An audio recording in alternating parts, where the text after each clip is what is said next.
बिहार को महाराष्ट्र और गुजरात के स्तर पे लाने के लिए कोई ऐसी आपकी प्लानिंग है, ऐसा कुछ है? बिहार को अगले 10 साल में अगर 28वें नंबर से उठ के 10वें नंबर तक भी पहुंचना है, देश के 10 अग्रणी राज्यों में शामिल होना है, तो 3 चीज़ों में आमूलचूल परिवर्तन की ज़रूरत है। पहला है शिक्षा, दूसरा है पूंजी की उपलब्धता, स्वरोजगार, तीसरा है खेती को आमदनी की दिशा में। खेती जो बिहार में होती है ये खाने की खेती है। आपने गांव देहात में सुना होगा कि लोग अपनी रोपनी करने, कटाई करने आते हैं और कमाने के लिए बाहर जाते हैं। मतलब खेती वो क्यों करने आते हैं? खेती इसलिए करने आते हैं ताकि बाल बच्चा का पेट भरता रहे। बिहार के बाहर के निवेशक या पूंजीपति निवेशकों को कोई आएंगे? जरूरत नहीं है।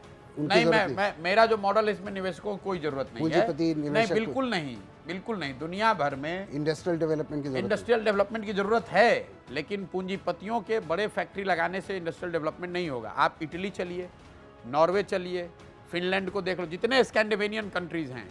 आप न्यूजीलैंड चलिए, न्यूजीलैंड में किसी एक बड़े कंपनी का नाम आप बता दीजिए, कोई नहीं जानता है। They have one of the most prosperous life. Australia में बता दीजिए।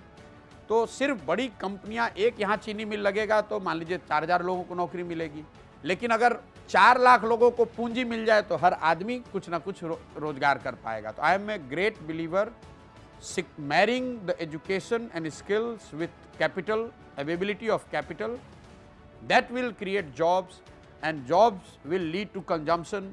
As the moment we start consuming more, अगर बिहार में ज़्यादा लोग कंज्यूम कर रहे हैं, 13 करोड़ लोग, तो अपने आप industry will come nearer to where the consumer is. अगर बिहार में सीमेंट की खपत बढ़ेगी तो सीमेंट कंपनियों को मजबूर होकर यहाँ सीमेंट कंपनी लगानी पड़ेगी।